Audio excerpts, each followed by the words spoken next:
Well, it could go either way because guess what I'm drinking right now? Tennessee whiskey, a little Chris Stapleton style. I'll give you a hint. I finally did it. Oh my gosh. The bottle of whiskey, bourbon that you wouldn't let me have any of. I've had this bottle of Stag sitting at my house for almost a year, and I just like wanted to wait for the perfect opportunity to open it. And Maddie could not understand why someone would think that way. She's like, these things are meant to be enjoyed, and you're just letting it sit on a shelf. Could not comprehend. And guess what? I didn't open it for any good reason. It just finally got opened, and here I am just drinking it on a Monday night for a podcast. So nothing special. Wow, good for you. Maybe next time you'll let me have a little suckle of it, of your next nice bottle instead of I'll try saving it. to. We have one more sitting there that's, that will get opened the next time you're in town. How about that? For your Oh my, birthday, maybe.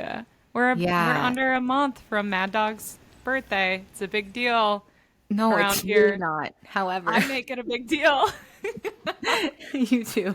However, the last time that I drank whiskey on my birthday, I was in Charleston, South Carolina, and I was visiting my brother. All we ate was seafood and raw oysters and red wine. And then at the end of dinner, they gave us a free shot of bourbon, which was essentially half of a glass of bourbon, honestly. Chugged it, went home to my brother's, and it was the first time I threw up in like 10 years. So I don't know about that. I don't know about drinking bourbon again on my birthday. Yeah, well, maybe just one. Just one. And it won't be a shot either, you know? I could start with that and then move Yeah. on to something else. Yeah. Okay, it's a Yep. plan Yep. for Maddie's birthday, once again, a big celebration. keep it cool, nerd. Maddie doesn't like making a big deal about it, but I do, and that's what makes us good friends. We balance. We do. We do, and that's perfect for this episode. By the way, I'm Maddie, And I'm Lexie. and welcome back to Wait You're Mad, the podcast where we turned our weekly phone call into a show to maintain our long distance friendship. Yeah, but we still do the phone calls, and they still do last 1 to 2 hours. So this week we're reflecting on what adult friendships actually look like: the good, the bad, and the complicated. We wanted this episode to feel like a Friendsgiving table conversation since next week is Thanksgiving and you're probably actively going to Friendsgivings right now if you're invited to one, unlike myself. I keep trying to plan one with my old coworkers, and no one's biting. I have brought it up like 3 different times. It's so embarrassing. And the last time I brought it up, one coworker was like, Thanksgiving food sucks, blah, blah, blah, blah, blah. So I spun it and I said, we can have a thanks but no Thanksgiving. And we can do all the food we want. And fucking crickets. I'm like, do you guys, are we friends? That's actually a really good idea, Lexi. And I'm proud of you for putting yourself out there, even though Thanks. you were very hardly rejected. I'm used to being denied by this group. These are two of my IT friends. They're very hard to please, and they're not people, so not all the time. Well, all friendships are different. But, anyways, we want this episode to feel like Friendsgiving, honest, cozy, a little messy, and full of appreciation for the people who've stayed in our lives, the people we outgrew, and the magic of finding our chosen family as we get older. Do we say it together? Because we always say it at the same time, anyways. But But first, what are you mad about? what are you mad about, Maddie? What I'm mad about this week is group chats. I'm drowning in group chats right now. I have like 7 going at all times, and I haven't responded to any of them in a full week. And now I'm trying to decide what is the best way to get caught up. I mean, I do want to be included in them so that I can keep caught up on what everybody's up to. But here's the thing. I stare at screens all day at work, and my job is always thinking about how to respond to emails. I'm texting at work as well. And by the time I'm home, my brain is completely fried and I'm mentally exhausted. And the thought of crafting cute responses to my friend groups that come up with like the best responses ever. Even though I completely adore them, feels super, super difficult. And then I'm stuck in like this mental space where I'm like, oh my gosh, if I respond now, is it weird? And then do I hit reply to the particular text message that I want to reply to that was like 100 messages up? Do they know I'm not talking? Do they even notice my silence? If I don't respond, are they going to make a whole new group chat without me? Lexie, what's your stance on group chat etiquette? Do you respond late or do you pretend you died? Well, first of all, I'm putting my Maddie's friend hat on right now, and I can speak for your other friends that we know you're not a group chat girly. So we're not thinking anything of you not responding, to be honest. We're like, she's here, she'll tune in when she's ready. It's better to include her than not to not include her. But we aren't mad about it, okay? Because we know It's who you are. expected. Okay. Yes. Wow, I don't know if that's like good or bad, but it just is what it is, so I don't Yeah. care. Yeah. Whereas I'm like such a group chat girly where I'm like, we're all getting on the same fucking page. We're all talking to each other in one thread because I'm not gonna have a million different threads going. It gives me anxiety to see those messages rack up without me being able to check in on them throughout the day, though, I'm gonna be honest. So when it comes to responding, I always read through all of them. And other people might hate this, but I read through all of them and I say, hey, finally getting caught up, and I will create bullets. True. Here's my response to this. This is what I think about this. Here's my standpoint on that. And I will get all caught up. But That shows that you are a professional group chatter. yeah, I guess so. And I never even knew it until now, but maybe I am. I think I'm just a comms girl. Yeah, and your response being as professionally laid out as it seems shows. Cool. Well, thanks. I needed that. What about Yeah. you? We What are we you mad fucking about? know you. We know you're not used. You don't like that shit. So don't It's not that don't I don't like it, it's just I can't all the time. see. It actually You're like, physically where do these stresses me out. people get the time? No, I'm just kidding. No, that's what I want to know. I don't know. I think that other people have a larger bandwidth for texting than I do. A phone call, yes, I will pick up the phone and talk. But texting, ugh, just it drives me nuts. Yeah, and I think some people are better at interruptions, whereas I'm like, I'm putting my phone over here. I cannot let any distractions get in the way right now because I will take every opportunity to stop what I'm doing if allowed You know what? and take That's a little break. probably what it is. I struggle with transitions. So Yeah. that's transitioning from that to this. It's really difficult. Yeah, okay, that's what it is. We've dug this up. This is good. This is therapy. We've I love really it. digging deep so far today. Not even 10 minutes in, guys, and we're already solving problems. We are. Okay, what are you mad about this week? Okay. So, I'm mad that this week I decided to paint my living room. And so all week I have been looking at different mock-ups of different greens in my main living space. My living room, my dining room, all of that is open to each other. And then I went back and forth from Sherwin 3 different times, got 3 different samples, hated them all. Finally, I realized that I think that the green was competing with some of the brick. I have a brick fireplace in my living room and a brick accent wall. And I was like, I want that to shine. So I ended up going back and just picking a color. The first color, I didn't even get a sample. I was like, this speaks to me. I'm doing it. I don't fucking care anymore. What color was it? Because I was looking at these swatches with you this weekend and I loved the idea, but I agreed to nail the color yet. Yeah. And the lighting in my room, I have so much natural lighting because I have a solarium off the side of my living room, and everything was pulling so yellow because of that natural light. So it was just like pea green soup, and I couldn't figure it out. Delicious in a bowl, not on a wall. Yeah. Yes. I agree. So I ended up picking. So if you guys recall, last episode, I think I brought it up. I'm going dark and moody because I think I have a natural light to go that route. I picked a color from Sherwin-Williams called Iron Ore. So it's like almost black. And my trim is painted urbane bronze, which is like a muddy, really dark brown, almost black color too. And they actually complement each other. They're like almost the same, but the only change is in tones. One's a little bit cooler than the other. I actually love it. So I'm so glad it worked out. However, can we just talk about how much painting fucking sucks? I I disagree. I don't mind a nice paint day, but I also have a husband who does this for a living, so he's really good and does all the edges.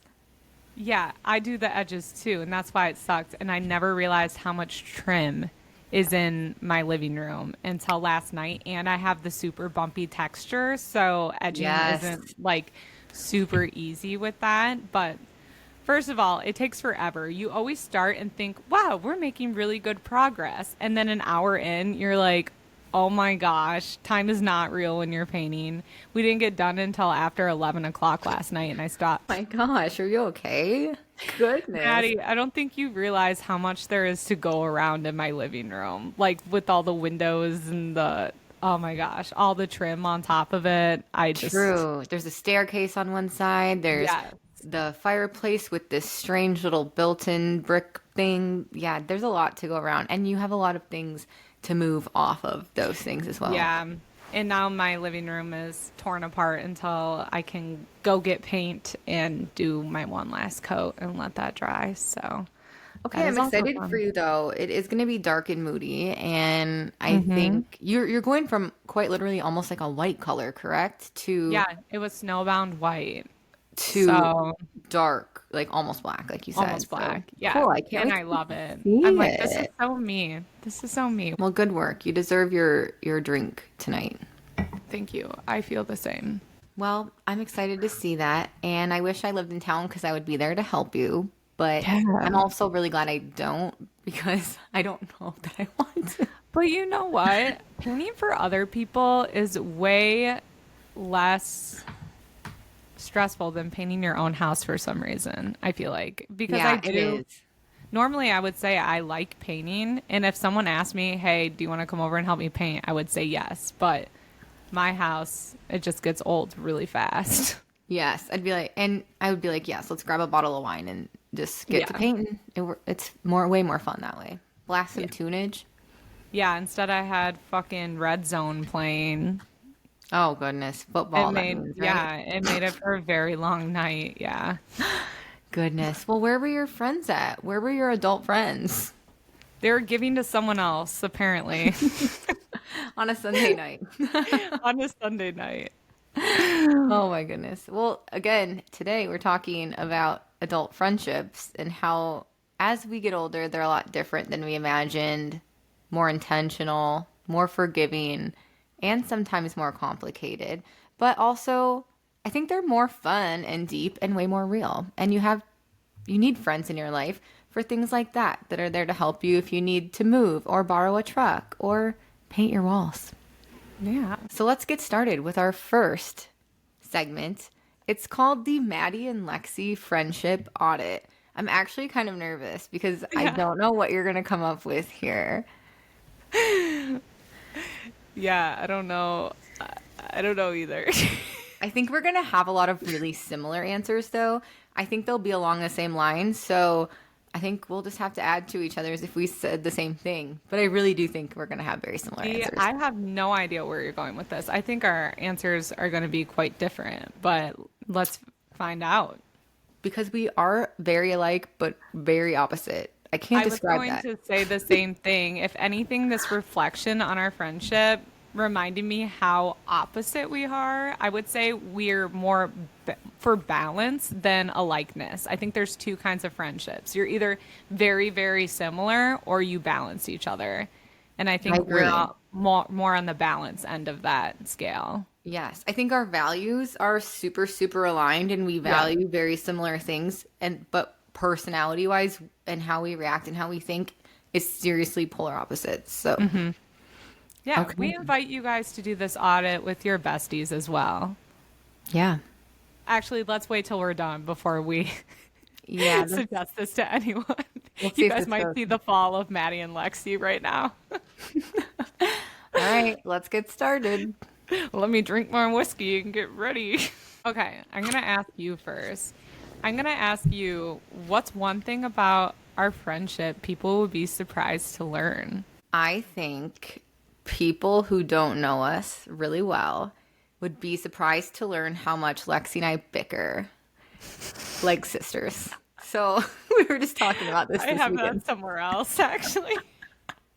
So we all the time will have little tips, nothing Yeah. serious, just our normal, like, I'm annoyed, you're annoyed, whatever. And then we just move on with it. But other Yeah. people around us will be like, oh my God, are they fighting? They'd be And like, they'll be like, "Are we okay now?" And we immediately drop it. And I haven't noticed it a ton, except for recently we have done it in front of a few people, and that's seeing their reaction to it is what made me realize, oh my God, we do this. Is this not? No, I don't do this with my other friends, I guess. seriously, I think people are like, oh no, cool it, girls. And we're like, oh no, this is Yeah. fine. This is our love language. I We saw, get it like, out. Poor Emily Martins. We were getting drinks in Des Moines with her, and I saw her go into her mediation voice, like she thought she was trying to, and you're like standing there all like sassy, being like, "No, it's fine. She's playing devil's advocate. It's fine." And I was like, "Well, yeah." But we get it out. Like, we just can't be fake. Like, we're not going Yeah. to be fake to each other ever because there's no mask. We don't put on a mask for each other, Yeah. which causes these tips. But we get it out and we don't hold it against each other. And like, we trust each other enough to be irritated and to be able to share those irritating opinions. And we don't sugarcoat things. Whereas, like, to other friends, we would probably be able to, like, put on a mask and be like, oh, no big deal.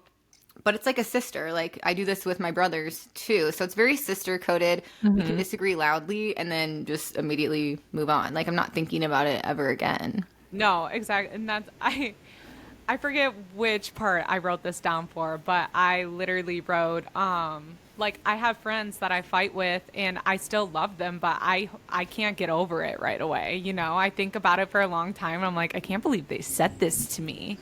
And with you, it's just so not the case, and I don't know what it is. But literally, you could tell me that I'm a trashy piece of shit, and the next minute we would just be like back to planning our next meal together. I probably have called you that. And you've probably called me that.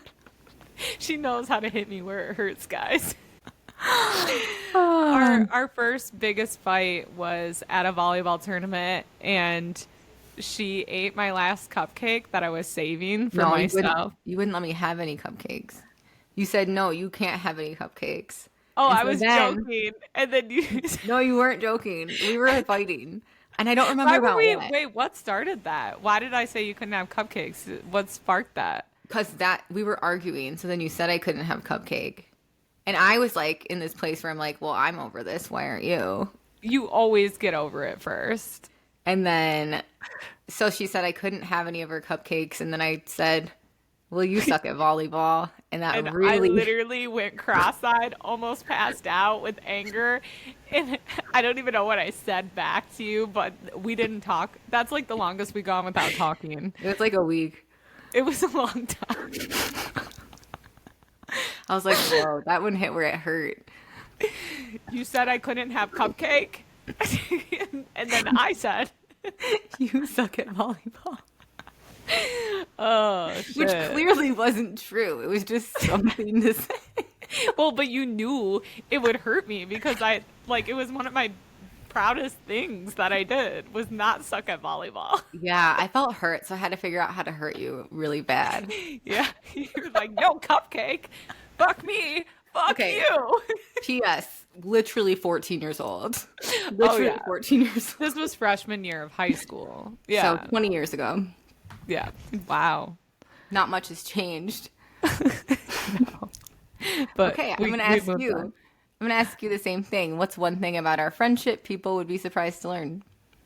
So you might not think it's a big deal, but I feel like with any of my like best friends, there's always been an immediate like we meet and we just know we're friends for life. I think people would be surprised to know how long we were like around each other before we really became like best friends. Between bell choir at church and just the youth shit we would do there, and then just going to the same school together. Distinctly remember getting along with you in art class, Foxy and Fly. We painted and we both got our paintings put up at like community school art show.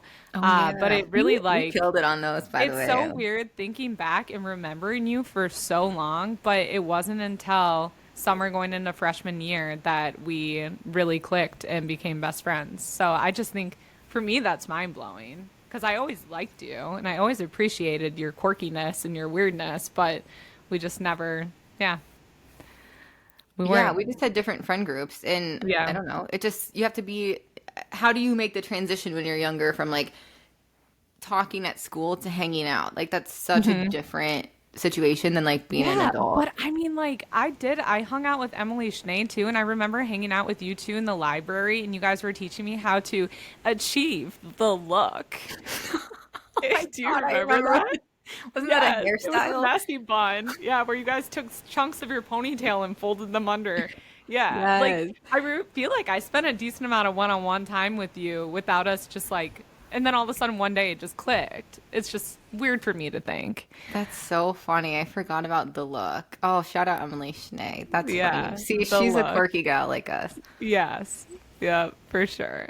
Yes, and then also I think people would be surprised at like how long we went where we were friends. When you went to UNI, we or like I'm trying to think, maybe like senior year and then freshman and sophomore year of college, we barely talked that much for those 3 years, but we would still be in touch and stuff and be like randomly hang out here and there, but we Yeah. weren't talking Like I remember daily. you joined a few things in Cedar Falls. You showed up for a few birthdays. When I I came didn't home, I didn't have a I car. I couldn't even get to you. yeah, yeah, when I came home we would meet up and it was like nothing of it. But yeah, I remember one time I brought my boyfriend at the time home and someone told me that you guys were trying to hook up behind my back.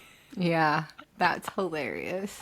I hope that person's listening. They wouldn't even remember, but I remember. I remember laughing when she told me. Yeah, you know me, just moving in on your boys. That's me. Yeah. Well, good thing we get over conflict very easily because Yes. Yes. Okay, what is one thing that we are both really good at as friends? I would say the general theme is we're both very good at being considerate. So we're like hyper aware of each other's moods, energy, our needs, and like our boundaries in a lot of situations. And we don't take things personally. So we generally, I feel like we try to make each other's lives easier, which sounds simple, but it's actually, it's kind of rare with friendships. And like, yeah. So we're always trying to make each other's life's easier or add value to it versus just making shit complicated. Yes, I agree. I mind kind of piggybacking on that is that we're very forgiving, but very, very honest. Nothing festers and nothing turns into a thing because we don't weaponize each other's feelings. Like, we don't think, oh, she feels that way. That's wrong. It's like, oh, I can see why you do. But even if we would not think the same way, because again, we're opposites. So I think we're so cognizant of that fact that, like, that's always in our minds. So we can have a moment, clear it up, immediately move on to planning our next bit, our next podcast. It's probably one of the best reasons that our friendship works. It's like a built-in trust that, again, we can both be 100% ourselves. Like, again, no mask, messy, emotional, blunt, bitchy, whatever. And like, we're just like, okay, she's annoyed today. That's okay. Tomorrow she'll be better. Yeah, and I think that's I'll get into that later. Okay. But yeah, no, I 100% agree with what you just said. Yeah, and I feel like I use the word considerate, and I feel like that's just something I'm learning. Not a lot of people just have that naturally in them, which I don't understand because it comes so easy for me. but I just think it's rare to find in friends anymore. So it's something that I value a lot. When you say considerate, what do you mean by that? Let me look up the definition. I don't know. I've just never really thought about that word too much. I know that I sounds think it's so to dumb, like but... consider someone's feelings in something. or their To perspective. yeah, just to like think from their perspective and treat them how you would want to be treated. True, showing careful thought. So yeah, I mean, again, like if you, yeah, Like I was going through a breakup a couple years ago and this bitch sent me the coolest breakup package I've ever received and the only breakup package I've see, ever that's received. not. I But feel like I Maddie, don't do that some enough. people don't have that in them to even think to do that. And I Oh, still you LOL needed it. because what You did the needed it. I did need it. What did that card say? It was so perfect. What did that card say? And you wrote in it, I got this in a pack of cards and I never thought I'd have a chance to use it. And here we are. Oh, what was it? Was it something like men suck? Or something so on Oh my point, actually. God, it was about like men sucking. And so I always keep cards on hand, or like I think I bought like a surprise pack of greeting cards at a store for like $5, and you didn't know which five were in it. Yeah. So it was super cheap. And that came in it, and I was like, "Oh shit! What the hell am I ever going to use this for?" And then Lexi Hell came yes, in. the moment came. Lexi came in hot 2024. Started off with a bang. It was great. Thanks for letting me use my card. Wait, was that 2024? Yeah, it Yeah, was. Okay. it was. Which, It feels like it should be longer ago because now but I'm it, like, oh my God, bitch. but it is What were longer you ago. doing? It's almost 2 years ago because it was like That's early. true. Seems like 2024 should be yesterday. Yeah, it does. But, okay, what's something we do that only works because it's us? Honestly, this podcast, I don't think most friendships could survive this, to be No, dude. honest, because of the honesty, the vulnerability, the sheer time commitment that it takes. We can disagree and not implode. We can call each other afterwards, and we both give each other like, I don't want to do this, or hey, can I do this? Like, I'll pick apart your outline. You're like, sweet, don't care. Or if like Yeah. someone picks apart mine, I'd be like, no, this is what we're doing. I was going to say we're team players, but But if you have a good idea, but yeah. like, no, I was just talking about this with Maddie because she'll like say something about the outline. I'll be like, bitch, copy and paste it, do whatever the fuck you want with it. I change all of your outlines on my own too. I just don't say anything. See, but then I feel like we get confused. Anyways, this is not for this. Anyways, we're about to fight. I'm just kidding. No. I just won't understand what I'm talking about with an outline Yeah. and stuff. But again, we can call each other out, like not even like I'm not saying a bad way, but like, and not take it personally. And then we can talk even after the podcast. We'll be on the phone for like 2 or 3 hours, get annoyed, laugh about it, and just go right back. Like last week when all of our shit got deleted and we tried to record multiple times. Oh my God. Like people couldn't deal with what we deal with together. Seriously, I don't think they would. On any different week, I don't know if we could either. For some reason, we were very relaxed about it last week. But Or you if we couldn't do get it it one to more work. fucking time, I'm done with this shit. Yeah, you couldn't get it to work, and I was like all ready to go, just waiting, and then you're like, I don't even think I can record tonight anymore. And I was like, Yeah. all right, Maddie, you can choose to be annoyed, or you can just be like, you know what, this is fine. So that's what we did. It was fine. Yep. It worked out. Not everyone can do that. But this Yep. is where I said us fighting and instantly resetting and being fine. Instantly. True. Also, I'll note our laugh attacks. I feel like no one else would think the shit is funny that we fucking like life-threateningly laugh about so we can't breathe, and it's over something so stupid as my neighbor. My neighbor, Nick. Or even I the don't Clay fucking Aiken care. thing. As soon as you dropped the last line of the Clay Aiken song, I think I was like just as dumbfounded of what a banger line that was and laughed my ass off like you did because we look We're at always in things like line. that. Well, I like- remember poor Emily Martins was trying to talk about something else, and I repeated it until you heard me, like singing over her because I knew you would get it, and then you fucking did. Yeah, I get it. Yeah, we have the same sense of humor, and not Yeah. everybody It's does. just And hard to pinpoint. It's really hard to pinpoint. And I also yeah, think that like anyone that met us, I feel like it doesn't even come through on the podcast. That should be a goal of ours for 2026 is to really let our humor shine because it's fucking weird and people need to know that side of us. true. I mean, but think about it. Like Tim Robinson started a show called I Think You Should Leave, and his sense of humor is very weird. But like ours is its own thing too. Yeah. Yeah. Improv classes, here we come. Okay, this one I had a really hard time coming up with an answer, but what is our funniest reoccurring argument? I would say it's not really an argument, but it's a reoccurring thing where Maddie doesn't remember fucking anything and I remember everything and I have to like literally convince her it actually happened. I don't need to And remember anything because I know everything. I'm just kidding. no, but it's like a thing where I'm like, this happened. You're like, no, I don't remember that. Are you kidding me? And then finally I keep talking until I like strike something way, way, way deep down that finally triggers it. And so it's not an argument, but it's a reoccurring thing for me. Like it's a battle every time to be like, I didn't make this up. This happened. This Oh was my our gosh. childhood. You're so right. And even like, for instance, bringing up the Emily Schnee in the middle school library memory, like, Yes. what the hell? Who remembers that? Like, how could you possibly? Even like calling it the achieving the the look. look. Yes, because then that was the trigger for me. That was like, oh my gosh, yes, she was there because that was a real thing. That was called it something we the did. Yeah, so that was the only thing I could think of.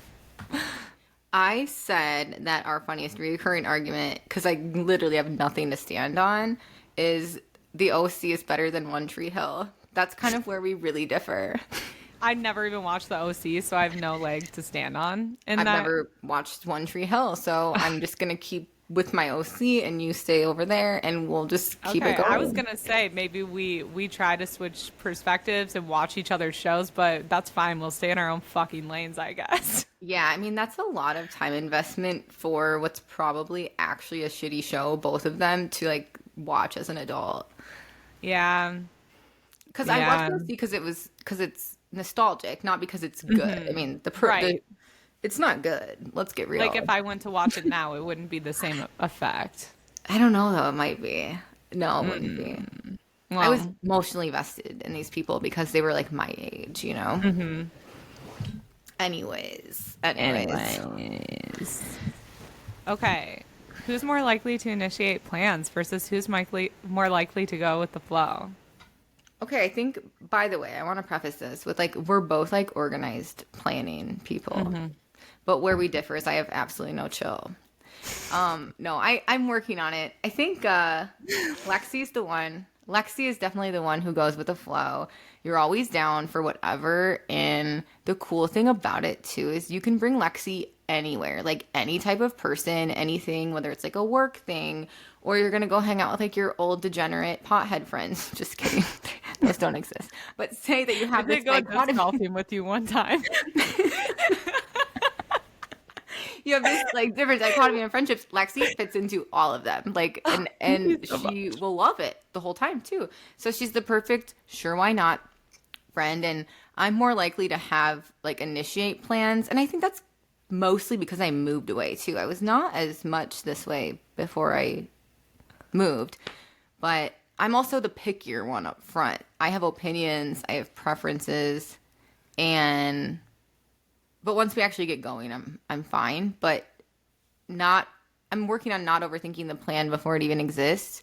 Meanwhile, I could tell Lexi, hey, we're going to 3 different places and none of it makes sense. And we're going to have to drive 45 minutes to every side of the state. And she'll be like, okay, let's go. Like, sure, Sometimes I sounds just fun. like to shut my brain off and just like not think about it. But I appreciate everything you just said because I think I remembered writing a birthday post for you one day and saying you're just like the perfect accessory to every occasion, and I wish I could put you in my pocket and take you everywhere. Damn, I wish But I could take you. Because, yeah, I you're feel just like in. when it comes and like yes, you're a planner, but I'm the one that usually initiates something like, hey, we should have a girls' night or a girls' trip or something, and then you're like full in planning from there. But you're also the one that's like, and you're the one that's more likely to be like, I'll go, but also if we cancel, I'm like okay with that. Yeah. You're always the one that's like, this sounded fun at the time, and now I don't know. Now it's a lot. Yeah. But Whereas that's you're just go with also the flow. You're go with the that's flow of even your own feelings. Whereas like if yeah. I'm not feeling in, I really struggle to show up. Yeah, and that's like one of my favorite parts about you too is that like if I if we're hanging out, it's because you actually want to. Because I know straight up, if I said, "Do you want to hang out?" and you weren't in the mood, you'd be like, "I would, but I'm just like not feeling social." Like you're just that honest about it. So Yeah, as everyone should. yeah, right. I mean, everybody has me on what's that map thing called? You can just see where I'm at. I'm not gonna lie. Yeah, I do check in on you frequently. It's more so to see if we have time for an hour-long call or not, though. Oh yeah, yeah. Like yesterday. Was that yesterday? Yeah, it was. Yeah, it was. Okay, that's what you Okay. got. Who gives the tougher advice versus who gives the kinder advice? I think we probably both agree with this one, right? Why? What are you gonna say? I have no idea. Just kidding. I feel like this is one of the things where we balance each other really well. Where like you're very factual, I think, and I'm more emotional driven, if that makes sense. Yeah. So I Mm-hmm. feel like you give like the blunt, factual, tell you the truth no matter what advice, whereas I'm like more on the emotional side, empathetic, like let's consider every angle kind of thing. But that's why we're so balanced. It's like our friendship is yin and yang because you could come in hot and be like, here are the facts, and I bring in like the emotional part to consider. Whereas sometimes I'm overly empathetic and maybe a little too kind to a fault. And you're like, Lexi, fuck that. Look at the facts here. This is like, these don't lie. And then I know that I have to like firm up, you know? Yes. I think Lexi definitely gives the kinder advice. You really think about what you're saying, which is not a strength of mine. So you're thoughtful and you're gentle. And then when you give advice, you make people feel understood and not judged. Whereas me, on the other hand, I don't even know if I give advice. I just say what I'm thinking, which is not like I'm not advising that people do this. So it can just be super direct. I'm so heady and you're so hearty, I think. Yeah. But Facts I'm versus emotion. yes, Yeah. yeah. Yeah. So I'm trying to Literally. work on But you softening give good things up a bit. advice. It's just like whereas like what were we talking about? Making a decision one time. I would have gone like, oh, it's in your heart, blah blah blah. And you were like, what are your core values and make sure it aligns with them. Like it was just Hmm. very like straightforward. And sometimes that's what people need. Yes, just to help you make a decision because there's so many decisions in life. Yeah. It's so difficult. Fuck Yeah, all I think that. you bring softness and non-judgment and really thought out soulfulness, and then I bring clarity, and together it Yeah. brings and I together it like balances that. it out. Yeah. We're together. We're one whole piece. Yeah. Should we get married?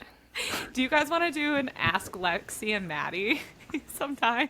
Dude, that would actually be really funny. I bet Yeah. there'd be some weird questions, but you know what? They might I'm be able in. to see a Lexi. They might even be able to see an epic Maddie and Lexi showdown if we Oh my disagree. God. I'm willing to show it. I mean, if it Yeah. happens, it Oh, happens. 2026, authentically us. Don't worry, just hang out with us. Yeah, hang out with us once, and you'll see us battle over one thing or another. Okay, the next question. What is our universal unspoken boundary that we both honor?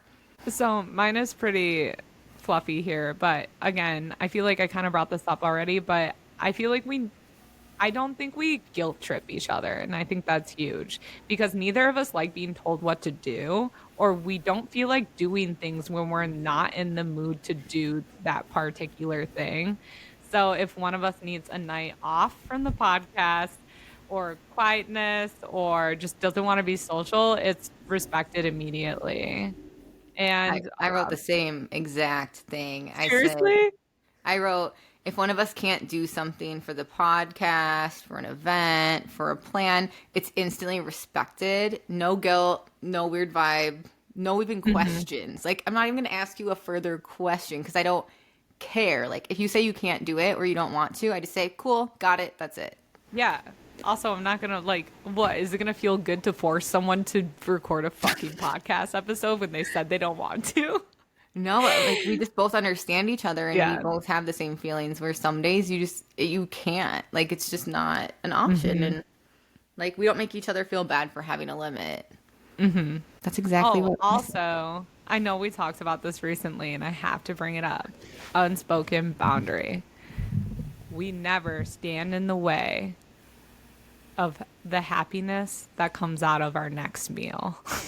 Oh, that's so true. We respect We understand. we respect that we both put way too much emphasis on every meal that we eat because we're fucking psycho. You have to tell like highlights. Just tell the highlights and how we both realized how on the same page we are of it. And I loved your hypothesis too. Yeah, no, it wasn't a hypothesis. I found it out. So we were talking about, what were we talking about? We were We saying were something. recording a podcast and Maddie's like, I have a hard stop. I gotta stop because we're getting dinner and we gotta talk about where we're going and then we gotta drive there and I gotta stop at 6:30. Yes, and I was so looking forward to this meal where I didn't know where we were going to go. The opportunities were out there. They were endless. The world was at my fingertips. What was for dinner tonight? I was so excited to go downstairs, plan this dinner, and decide where we were going to go. I go downstairs. The boys downstairs in my house had already ordered food somewhere for DoorDash without consulting me.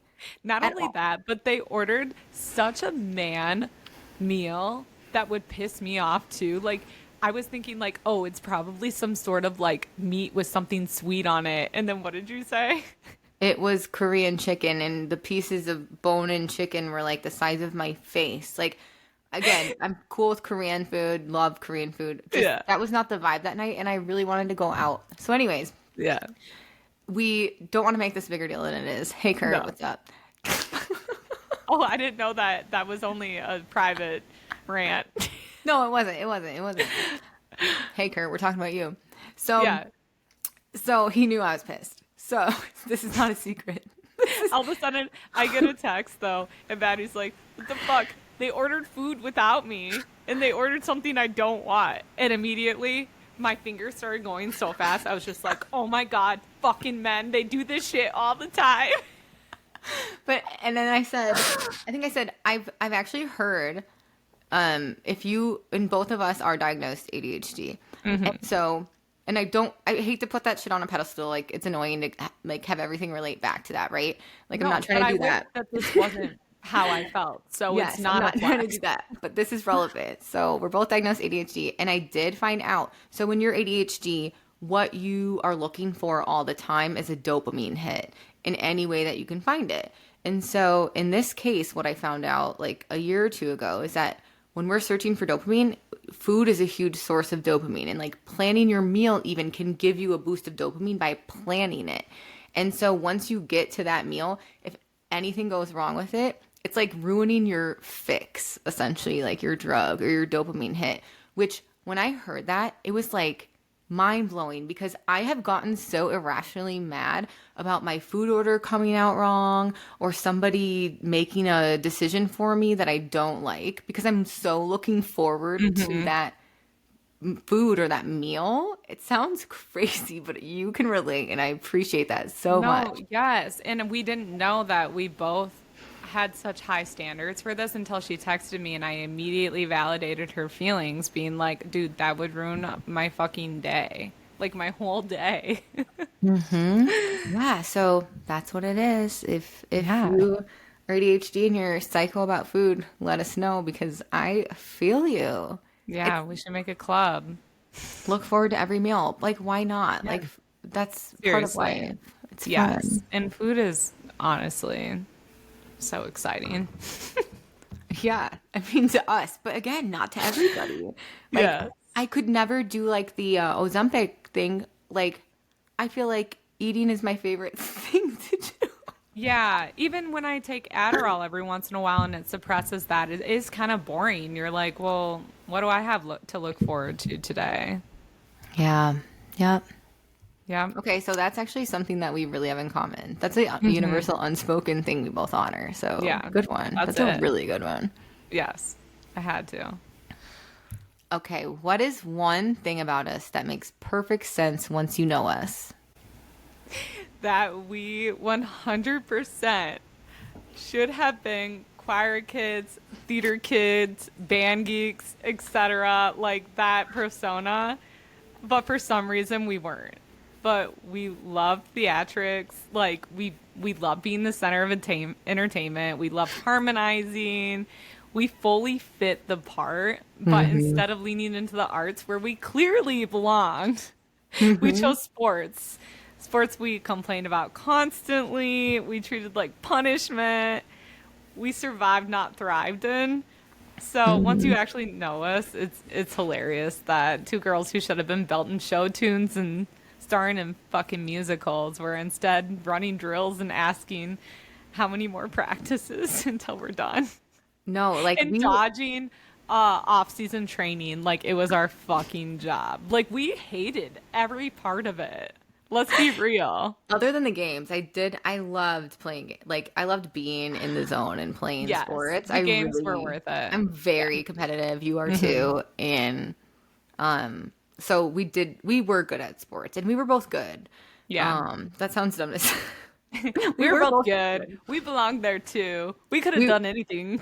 we were both good athletes. But No, but I I do do. agree that we Yeah. totally should have. So we actually, oh my gosh, I'm so sorry to anybody that played volleyball with us. I really am. I apologize because we were so annoying. We made up games in the middle of practice to say, hey, every time you go up to spike, you got to sing a musical song from Disney. And so even our coach would get into it. And it was, Dude, we were no, we crazy. were just singing it, and our coach actually said, "Here's an idea," and then he turns and goes, "When I was a young warthog," So we and then made proceeds to fucking hammer the ball. only we can make ways to find a way to perform theater as we are playing volleyball. And it We used to wasn't, make them in between our games at tournaments. We'd make our team sit on the floor like a crowd full of kindergartners at a fucking auditorium event. What were those called? tournaments, No, when kids would sit in auditoriums for shit at school. What would we call them? assemblies. Assembly. Like they're at an assembly and sing and harmonize for them. And they would just sit there and clap for us. Oh, you guys were so nice. Thank Thank you. you. Shout out Thunder Yeah. in Dubuque Senior High School. But Yeah, yes, that's a really good one. I just really don't think people know that from meeting us on the street that we were just so obsessed with being shining stars. Yeah, little theater geeks. If I Yeah. could go back, I would do at least one like high school theater moment. Yeah. What were we doing? Because we have both been in plays when we were real young. Yeah. But then we gave it up for sports. I guess that's what I get for living with my dad and my brothers. Is I was really Yeah. forced into this. The sport life chose me. I don't know that I Yeah. necessarily chose the sport Well, life. and it was year round because we played in high school and then we had club too, and yeah, so we didn't have time for anything else. But Yeah, love what that. about you? What's one thing about us that makes perfect sense once you know us? I think I struggled with like the verbiage of that, but one thing about us that I think makes perfect sense once you actually know us is that our love language is roasting each other, and that's how we show affection. And I think we both grew up in families who do that. And so if you meet us in our families, you might, if you meet us without being around each other or without our families being around, you might think that we're like roasting you, but like that means we like you. It's Yes, just how I that's grew up. affection. I agree. That's affection. And I still have that to this day. I've had boyfriends that are like, "Do you even like me?" And I'm like, "Yeah, what do you mean? I show you all the time." And they're like, "You call me a douchebag." You're like lovingly, lovingly. Yeah, and I'm like, "Yeah, you're welcome." You're a hot little douchebag. Yeah, you're my douchebag. You're my loser. You're my douchebag. Yes. But yeah, I always have to even date someone that can handle that sort of like affection. It is an Yes. affection. Yeah, I'm the same. So I think, yeah, I think that you wouldn't really, I think you would get that from listening to us, but Yeah. if you don't know us and our families, like maybe it would come off as, I don't know. I've never experienced not being myself or like not, I've never experienced seeing like a roaster from a non-roaster perspective. So I don't know. No, but I've experienced people being sincerely sweet to each other, and I find that weird because I'm not used Oh, to it. that's Not because it's uncomfortable. bad. Yeah, like I'm like, are you okay? I don't like my family doesn't say love you when they get off the phone. We're not huge huggers. It's just it's not how we were raised. But we know there's an unspoken thing where we know we care, okay? Yep. We just don't say it or show it. Yeah. And like, in fact, when people like, if I like meet a new friend, they're like, love you. And I'm like, do I say it It's like I back? choke on it while I'm saying it. Yeah, Love like you. Yeah. love you. Or sometimes I say you too. Classic. That's what I And then do. I'm like, "Oh god, Lexie, damn it. Like, you should have just, can't you You just say it? blew it. What's wrong with me? Just say it." Oh my gosh. God, Maybe, I think that maybe we're really getting down to some things here. I think that some this is actually trauma. why we're friends. Yeah, mom and dad, I know you're not listening, but someday you might. Only if I make it big. God damn it. Will you guys just tell her you love her? Yeah. Jesus. No, now all of a sudden in their older age they are, and I'm like, you can't just fucking start this now. Same in Like, my family. yes. It's gross. Yeah. It's like I understand that every year goes by and your values change, and but like you can't Life force me to do gets a this little now. more precious. You can't teach an old dog new tricks, and I'm 34. So, Oh my gosh. We could do a whole episode on this. Let's keep this in our back pocket. okay, love Love it. that. Love that. All right. Well, Okay. that's Are you it for the guys tired Maddie. of hearing us talk about ourselves yet? Yeah. Or can you relate? Are you as cold hearted as we are? I'm just kidding. Did your Hopefully you parents guys not are say into that they that. loved you growing up either? I hope. You could only be so lucky. Yes. Moving into the next phase of the episode, the next phase, the next Jesus. session. So formal. Moving into part 2, the friends we've outgrown and the ones who have stayed. Okay, so this is kind of a spotlight on how friendships evolve. Like, adult friendships, especially in our case, female friendships, matter so much personally to me because you cannot get every emotional need met by your partner. Let me repeat that. You cannot get every emotional need met by your partner. And it's way too much pressure to put on yourself, but also that person. It's not fair to either of you. So your partner can love you and still not speak like the emotional language that your girlfriends or your friends are going to. Or if you're a guy, your guy friends. You need guy friends just as much as we need gal friends. So as you get older, again, keep your friendships. They're so important. I want to talk about friends that you've outgrown first and what that taught you. Kind of along the lines of like when you realized you can't. Hold on. How do we want to say this? Is this making sense to you? Yeah, it is. Or am I rambling?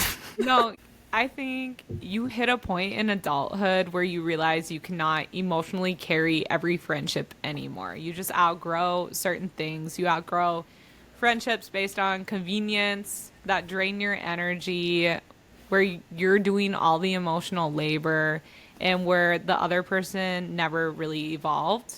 Whereas I hope you as a person are always evolving. So I feel like the big thing with outgrowing friends is it's just like alignment over history. I agree. And I've definitely outgrown friends and probably like late 20s, especially moving to Des Moines. I realized that I cannot carry every single friendship anymore. And if it starts to feel one-sided, eventually I just see if it floats away. And sometimes you like leave the last time you have you ever been in a situation where you're hanging out with someone and it just you're like, that was probably the last time I will ever hang out with him. But like, not because it was Unfortunately, bad. yeah. It just didn't align. And it was like, that didn't feel great walking away from for whatever Yes. reason. That's probably the last time I'm doing that. Yes. I'm walking away from this not feeling like lighthearted and refreshed like I should when I hang out with a friend. I have felt that before. And then, yeah, you just kind of leave it floating out there. And if neither of you reach out, that means something. Yes. And I think that's where that shift from friends of convenience becomes a non friend because it kind of sneaks up on you. And again, going from your 20s to your 30s, it's not like your friendship anymore is like, oh, we both worked at the same restaurant and we love to go get drinks afterwards. In your 30s, it's like, do you make my life feel better kind of thing? Yeah. Like, Must do you add wise value. me? Yeah. Yeah. Yeah. What For have you sure. learned from friends you've outgrown? I think that everyone is on their own path and everybody, you can be a really, really good person and that's okay. I just don't have the bandwidth to, I can't be emotionally intimate and friends with everybody. I don't know. I just don't really have a better answer than that. Do you have a good one? Not really. I just think the older you get, you start valuing like peace over nostalgia. And I'm a very nostalgic person. So I will bring up the fun shit that happened all day. And I've learned I'm not now at a place where I can still think happy memories with the friends I've outgrown. I think when you're in your like 20s, maybe even and early on, when you outgrow a friend, it has to be a conflict, right? Like there's a reason you're not friends anymore and you don't like them because of it, and that's not the case anymore. It's just I don't know. Yeah. I always want to leave time spent with a friend feeling energized, not like energy drained. And if that's the case, that's a sign. And if a friend is no longer showing up the way you show up for them, then I'd really think it's an exchange. Like you do it for each other. It doesn't mean all the time. I understand people get busy, things happen. Everyone doesn't always have time, but you show up when it matters. And if you don't, that's a big sign too.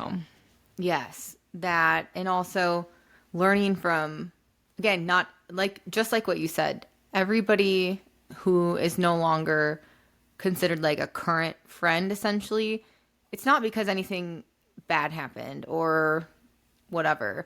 I do still respect every friendship I've ever had in my life for that period of time, and I still look back fondly at a lot of things, like you said. So, yeah, I agree exactly with what you say. So I've outgrown, I wouldn't even say it's necessarily like outgrown, it's just not being in alignment, being in different places in life at different times. And you know what? Maybe in 5 or 10 years, that person's going to be exactly aligned to where I am and we'll reunite and our paths will cross and it could happen again, you know? So you just never know. I think people come and go for different, as some people say the word seasons, people come and go through different seasons of your life for whatever reason. So I think that'll continue happening as we keep going. Right. I feel like high school and college friends are like very geographic. So sometimes that's not always the case with them. And you keep people around to share your values, make you feel safe, challenge you, support your growth, don't drain you, and like understand how to communicate with you and your communication style. And so I think that's how you keep from growing apart.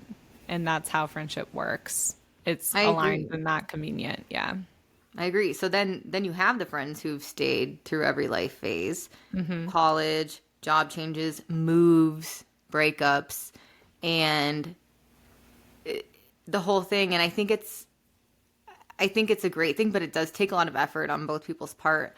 I just was at my friend Sarah, who lives in Colorado's, wedding, and I was so honored to be invited because we were friends at Iowa State in the year 2009, and we had not lived in the same state for over, I don't know, 15 years. That's crazy to actually say, but we've made a constant effort to stay involved in each other's lives and at least meet up every other year just because like we totally respect each other.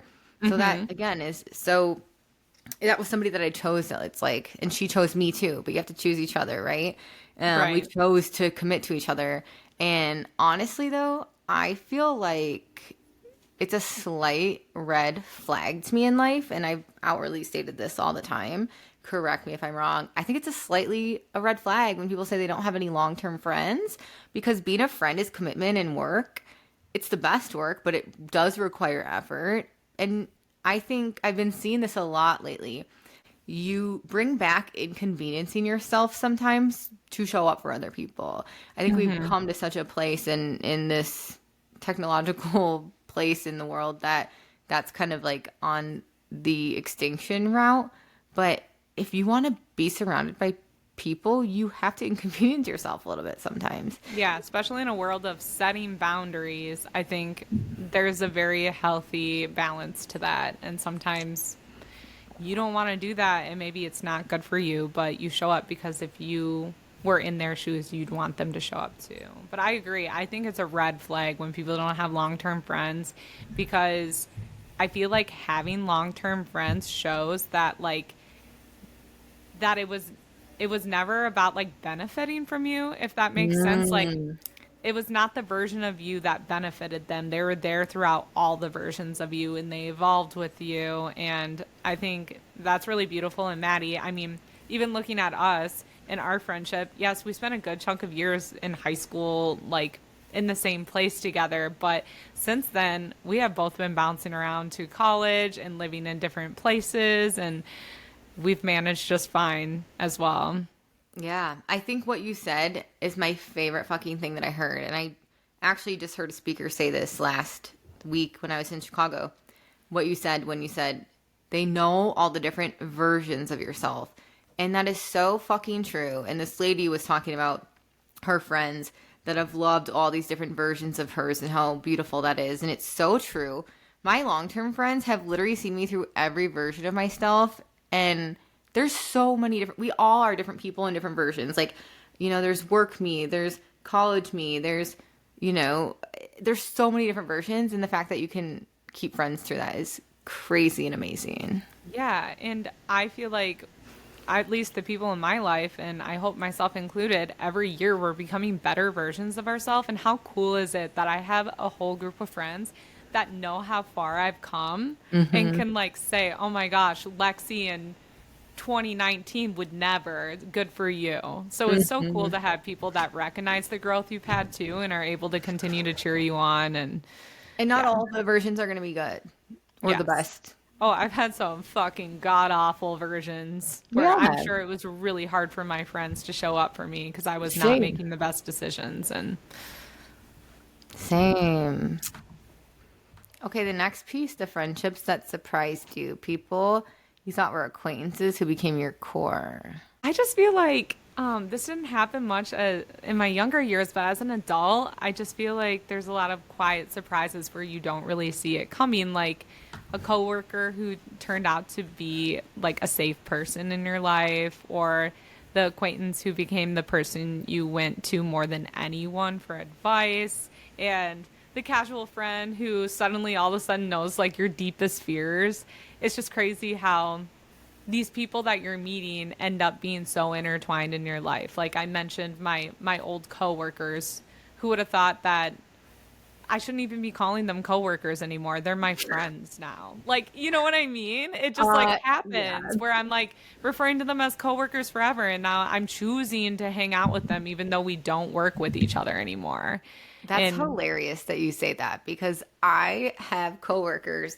I still call them coworkers. So it's Mackenzie and Tara. Yeah. It's Mackenzie and Tara, and I was at Woodfield Mall with them randomly and saw someone we knew. And I said, "Oh, hey, this is my ex-coworkers, Tara and Mackenzie." And they're like, "You can just call us your friends now." And I was like, "Oh my God." My ex-coworkers that I'm hanging out with. In Chicago. Yeah. So they're like, you can call us your friends now. So that's hilarious you said that. Yeah. Because I've experienced that. Yeah.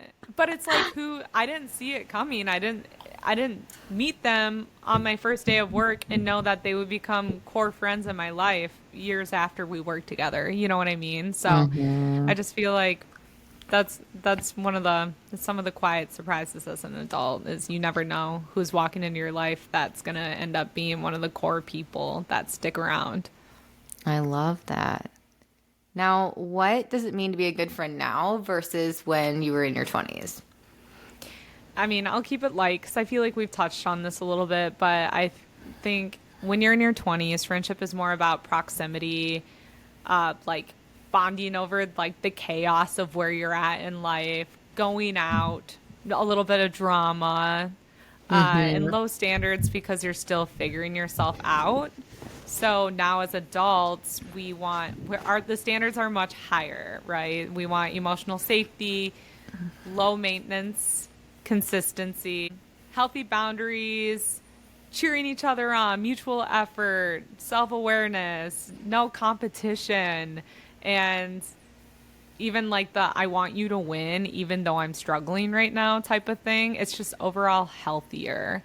And Mm-hmm. I think the main thing is your standards are so low when you're in your 20s. And now as adults, we have high standards, especially if I'm spending some of my limited time with you because my time is so precious right now. I'm busy as fuck.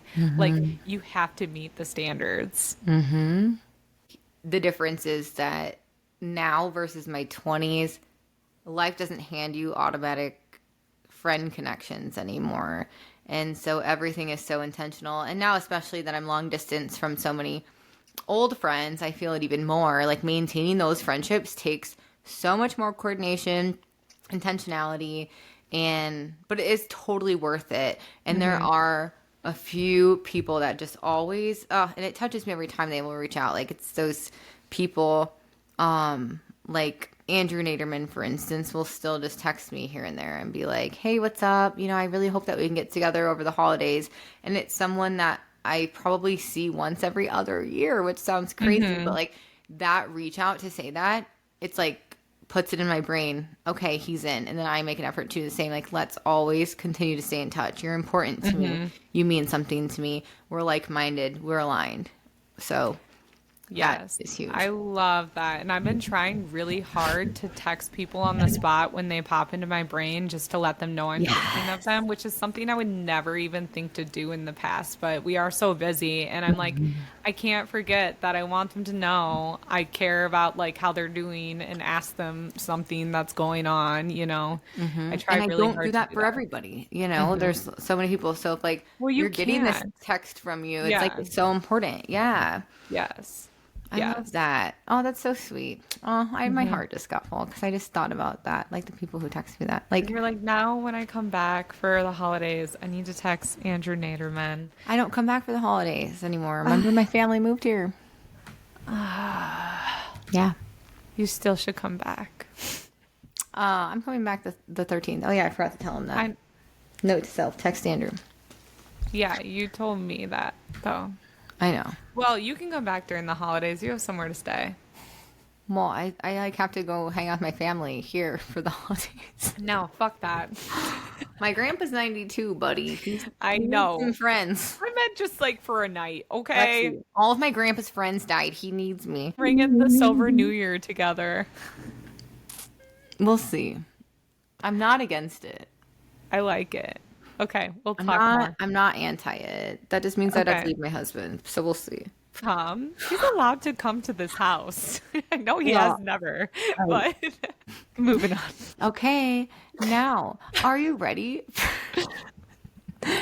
Now, are you ready for friendship hot takes?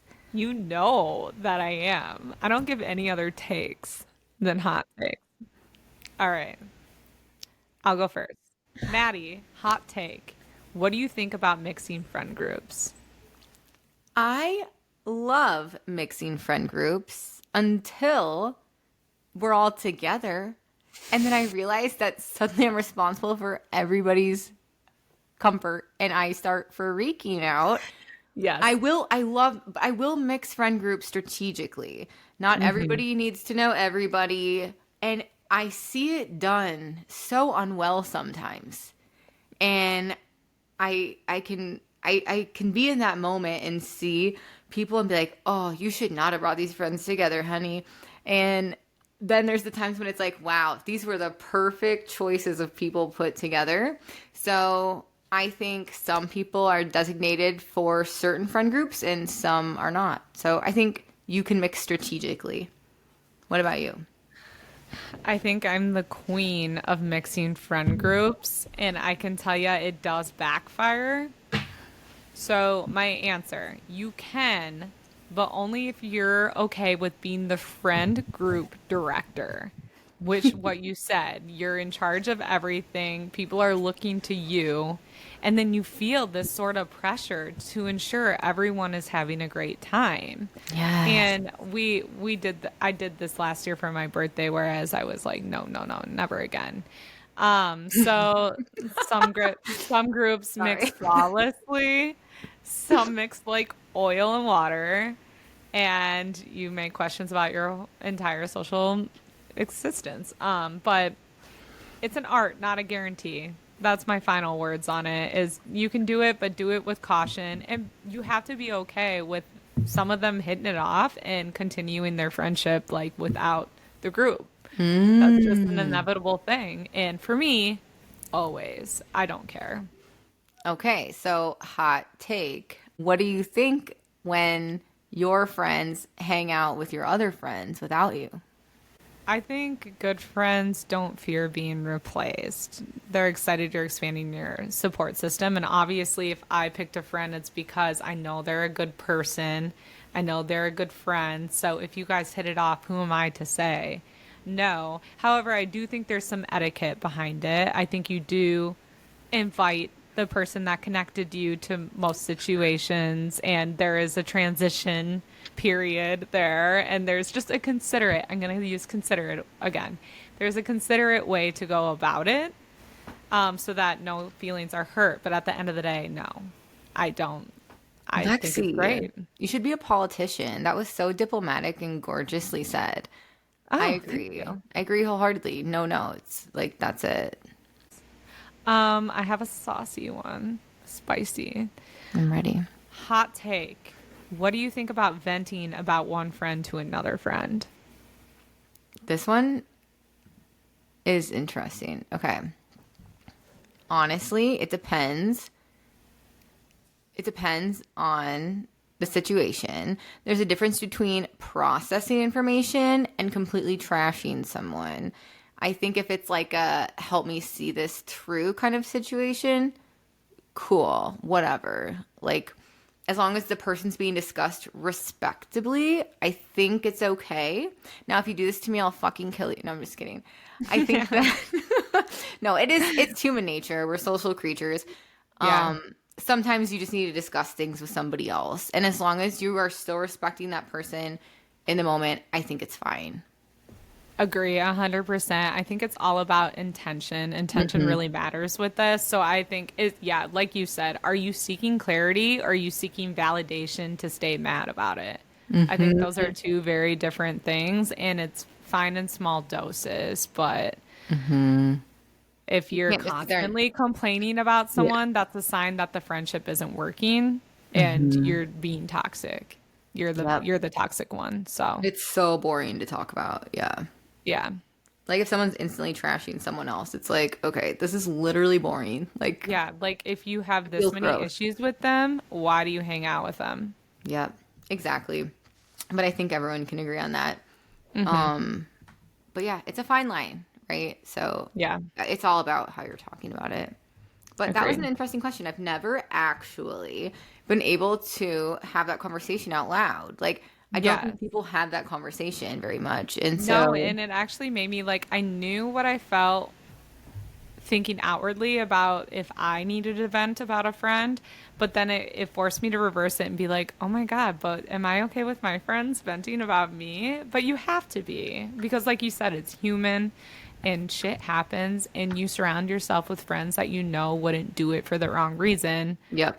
And that's why adult friendships are so important and picking your core circle.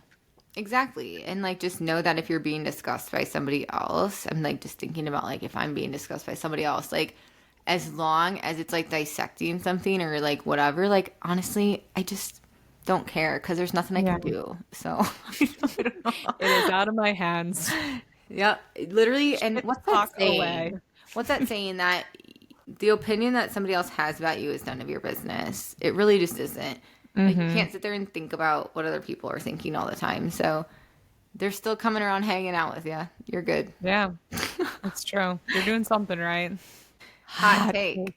What do you think about friendship contracts, explicit or unspoken? So I 100% think that they do exist. I think some are good. They're over like shared values, communication style, and honesty. And then some are toxic where it's over expectations you didn't really agree to. But here's where it gets messy. If you think the contract is one thing and you're not getting Mm. it from them, then it needs to go from unspoken to spoken. You need to bring it up, was my main thing I wanted to get at with this. Give me Someone an might have example here. someone might have an unspoken contract. They think it's an unspoken contract that we're party friends, right? And so they're not, but me on the other hand, I'm like, no, we're friends and you're not showing up for me the way that I'm showing up for you. Then I think it needs to be a conversation. So I think there are some unspoken things where you both are on the same page. Like you've had friends that you're like, I don't really connect to them on a really deep level, but if I want to go to happy hour after work and have a conversation, like have a fun conversation, they're there for that. I think that's an unspoken contract. I think some people might mix up the unspoken contracts in their head, True. whereas then it needs to be a conversation to And figure that other out. person might be like, oh my gosh, you didn't invite me to your house party. We hang out once a week at happy Yeah, they're hour. like, you're Like, one of my really good friends. And you're like, oh shit, I had no idea. oh my gosh, I could not comprehend what this question meant, really. Now I get it. That's hilarious. I honestly had never thought about this ever. I've never thought about that. Well, I just had like an epiphany where I feel like I had a disagreement and an unspoken contract with a friend I had for years. Because when it boiled down to it, I was like, what the fuck? Where are you? I need you. Yeah. And I think it was one of the misinterpreted unspoken contracts where it's like, oh, I guess all these years we were kind of just party friends and I took it as something deeper. Similar question to before. Hot take. What do you think about friends who get weird when you make new friends? I kind of had the same stance as when Yeah. it's the same as like when friends hang out with you without you, honestly. Like again, good friends don't fear being replaced. Yep. It's insecurity, and friends are supposed to want you to grow your friendships, grow your world. If someone panics because you made a new friend, means they want to own you, essentially, I think. So I'm out. I also think it sometimes it plays down to other components too. Like I have a lot of friends that just have like a really busy life and they do feel like torn between different aspects of life, like friend groups, family, and work take up a lot of time. So when like obviously in that scenario you have to make money, so it's work, and then your family is the utmost like importance. So when friends are like third seat and you're missing out on things and the new people are coming in, I could see how that would be a hard battle. But True. See, there's at the Lexi coming in with this soul or yeah, this heart. What is this? like I'm understanding of it for sure. I can understand how that would be sad. Yeah, I never thought of it that way. That makes sense. Yeah, Thanks for the perspective, Lex. you know it. You know it. So, okay. Hot take, Maddie. What do you think about friends who need constant reassurance? I can handle a little bit of reassurance. This is personal though. Like I struggle with assuring people all the time. So maybe this is a me problem, not a them problem. I can't, I struggle with constant reassurance. I don't think that friendship should feel like a job, but that's coming from me who every sentence I say, I'll say something and then say, does that make sense? And like, so I'm probably guilty of that in other ways, not necessarily probably the friendship piece, but that. So I I struggle with it in a friendship way. I don't know. Can you give me some clarity on this because you're the friendship guru? I don't know. I feel like there's a balance to it. And I've probably been that friend through certain phases of life that did need constant reassurance. I haven't always like stood on my shit or like been super confident in it. So I will give reassurance when needed. However, I think you were right when like you said that's a job, not a friendship.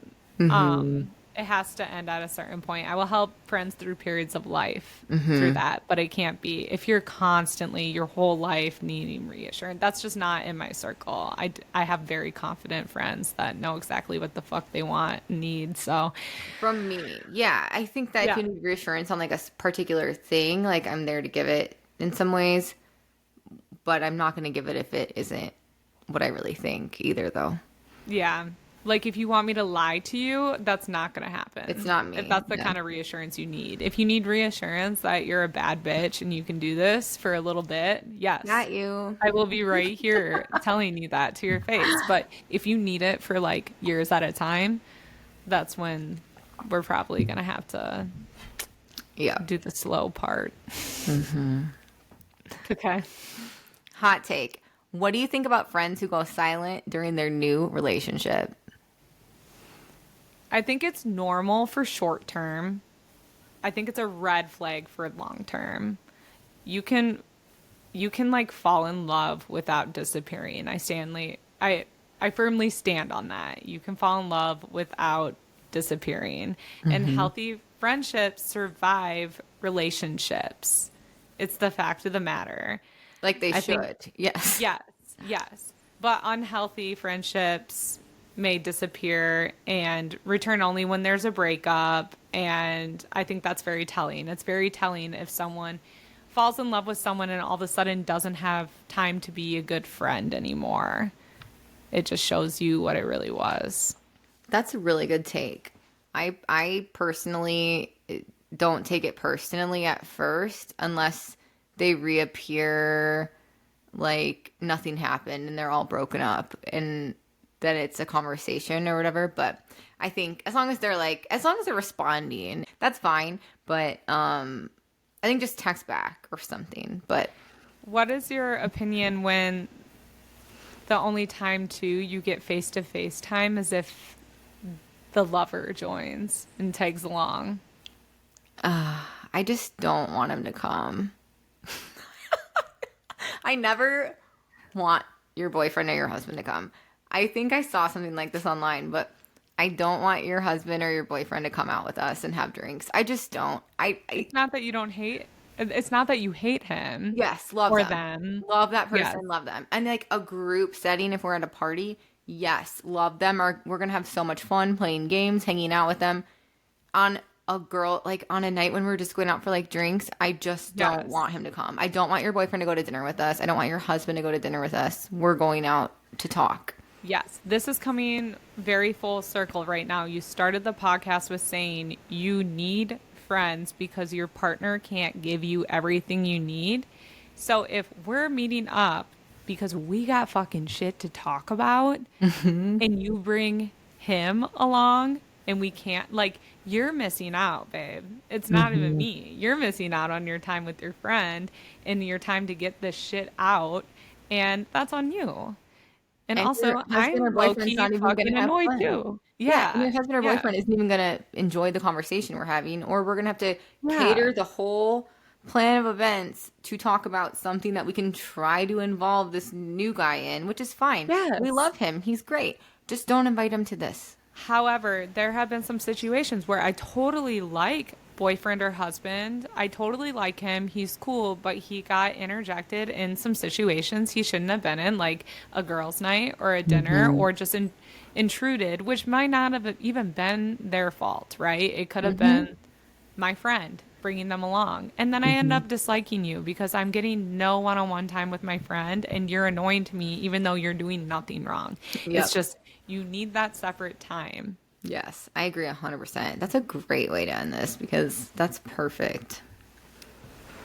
Yes. No notes. No notes. So, and we're ending on that. That's it for today's episode. Yeah. Bye. We hope we hope this made you feel seen in your own friendships, whether it's the ones you've outgrown, the ones that made adulthood feel less lonely. Thanks for being a part of our long distance friendship every week. Ah, yeah, we're genuinely so grateful for this little community and for everyone who hits play every week. Take care of your friendships, send a text to someone you love, and we'll see you next Friday. After Thanksgiving. Thanks for tuning Happy in. Don't forget to Thanksgiving. follow us for new episodes every Friday on Spotify and Apple Podcasts. And don't forget to follow us on Instagram and TikTok at Wait You're Mad. Bye. Bye. F is for friends who do stuff together. U is for you and me. Mm-mm-mm.